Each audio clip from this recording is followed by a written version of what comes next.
danoo dem ba ni ñuy waxtaane ci mbedd mi wala waxtaane ko ci robinet bi muy influer ci suñu comportement sentiment yi ñuy am ci biir kër yi sentiment yi ñu am ci biir koñ yi sentiment yi ñu am suñu diggante quelle que soit nos positions dans l'appareil d'État muy influer ci gestion affaire bi ku nekk war nga prêter attention mais loolu waru nekk premier ministre bi ak ñeneen ñi mu àndal dafa am ay discours yi nga xam ne jegewul foofu sax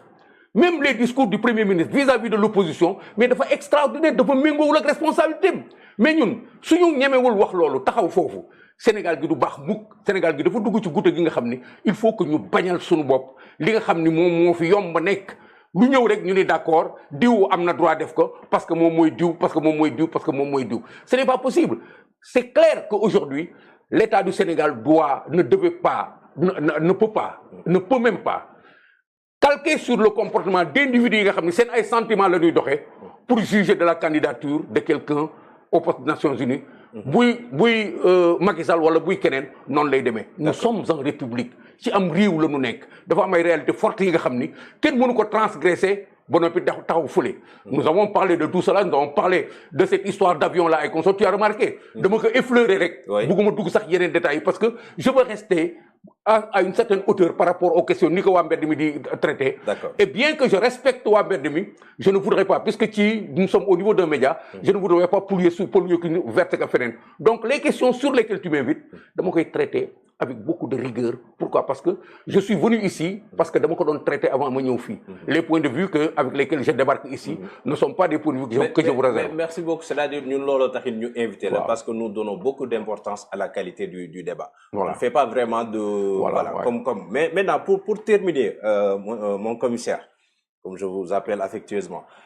li nga xamante ni moom moo xew ci wàllum véhicule yi ñu war a jox les députés dafa am luñ ci gis. muy maanaam benn scandale présumé de 8 milliards yoo xamante ni ñu ngi koy joxar bi ci ki nga xamante moo di le président de l'Assemblée nationale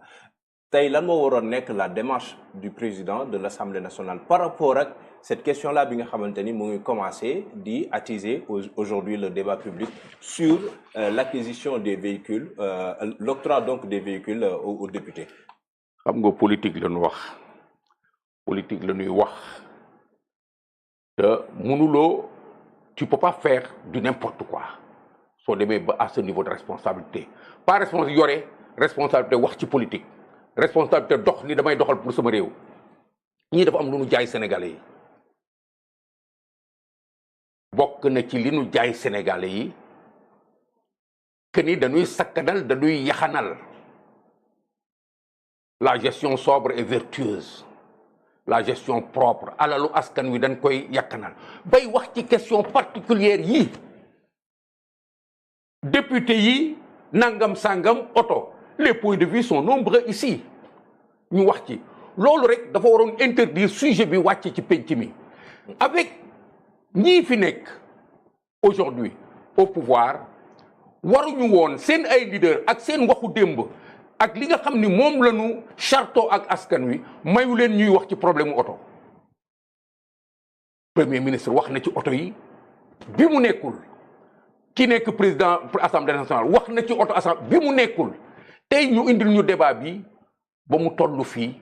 c'est un problème dégg naa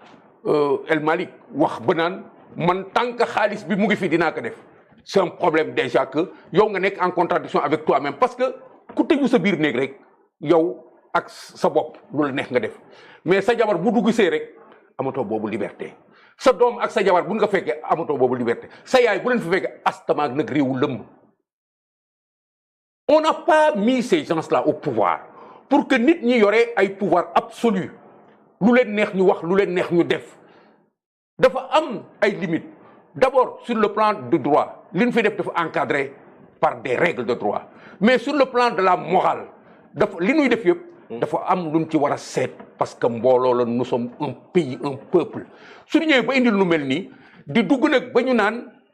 oui il y a des hommes d'affaires sénégalais yi nga xam ne ñu ngi ŋàññe démarche bi ni ñoom kat ñi ñu jël jox leen marché bi duñu ay sénégalais alors que ñii dañu waxoon encore une fois la préférence nationale lu ñuy def rek dañu jiital sénégalais yi léegi bu ñu jëlee ay japonais ay espagnol xaw ma ay portugais jiital leen ci jëndum oto ça pose problème suñu demee nag ba ci biir valeurs yi ñuy wax lii est-ce que jaadu na ci 8 milliards mais ça pose problème il faut que ñi yore réew mi tekki ñu si maintenant il y a des malversations ils devront répondre de cela ku fi def li nga xam ni jaaduwul ci yoon ci xaalis on est qu'au début de cette histoire-là parce que démb ak tey la loolu feeñ liñ ci xam ci détail bariwul mais sincèrement comme am nañu réduction des comptes ku fi def lu jaaduwul ci yoon da nga war dem ci réduction des comptes bi gis nañu nag yenn situation yi nga xam ni fii tëb nañ ko ay nit ñi nga xam ni yóbbu nañ leen kaso ci situation yi nga xam ni dara teguwu ci yoon ay nit yi nga xam ni def nañ fi ba defaat lan la Azoura di def ci biti lan la Kairé di def ci biti quand Abdou Guer est en prison lan la c'est ça la réalité forte pour que ñi ñu nangul leen sur certains plans il faut que ñu yóbbu jikko yi ci fi nga xam ni fa la jëf yi gën a rafetee parce que dañ koy jaayanteeg ñun askan wi te ñun ñooy arbitre bi du ñoom ñooy arbitre bi les gens ne sont pas nommés pour faire ce qu'ils veulent ils sont nommés pour faire ce que le peuple attend d'eux dañuy dig askan wi pour mu voter leen suñu ñëwee dañu war a topp ci li nga xam ne moom lañu dig askan wi dans ce dossier de 8 milliards au-delà de ce fait-là il y a la problème de la préférence nationale nga xam ni tey Sénégal yi seen bopp mënuñu wax ci forme marché bi ba kontaan pourquoi dañ nii appel d'offre restreint appel d'offre bu nu xatal la ñu def moo indi lii yëpp mais pourquoi loolu su fekkee ni taamu pour taamu la rek pourquoi duñ dem taamu ji comment dirais-je encore EMG pourquoi duñ dem taamu ji comme CCBM mais c'est des Sénégalais benn étranger du wax mais puisque dañu def appel d'offre restreint non respecter les règles 8 milliards ou autre je n'ai pas les détails de ce jeu-là et consorts mais je sais que s'il y a une irrégularité dañu war répondre. D'accord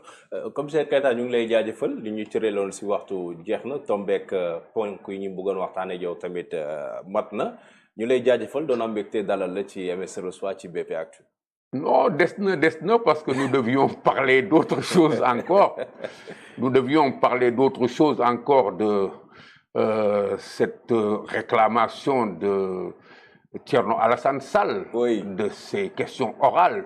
nous devions en parler. Mais sur la dette publique. Oui, sur la dette publique, oui. Je n'est que partie remise. Pour en parler, oui. Bon, ça va être très juste parce que c'est encore une situation piège dans laquelle on s'enferme. Sunu xaalis lépp dénoncer lépp ba Sénégal tàkk wax ni nit ñi dañoo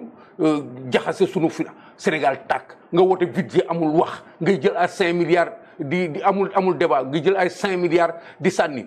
tey nga indi impôt ñu situation bi nga xam ni dañuy leb di leb ba nara leb li nga xam ni dañ ko waroon leb ci ñële dañ ko leboon ci 12 ans yow nga nar ka leb ci 2 ans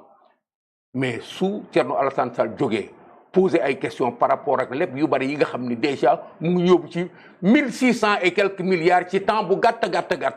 j'aurais bien aimé qu'on en parle. D'accord mais nag comme dafa tëju fii. yàlla noonu yàlla may beneen occasion. amiin jërëjëf. ñu la jaajëfal c'était MS Reçoit ak ki nga xam ne moo di commissaire Cheikhna Keita di ko jaajëfal ñi doon seetaan émission bi yëpp jaajëfal Mara Niang ci wàllu réalisation bi jox leen rendez-vous très prochainement ci beneen numéro bu MS Reçoit.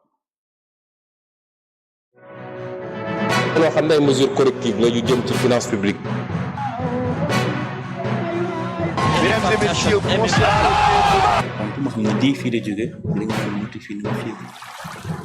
Je suis Love GIRL, votre médecin.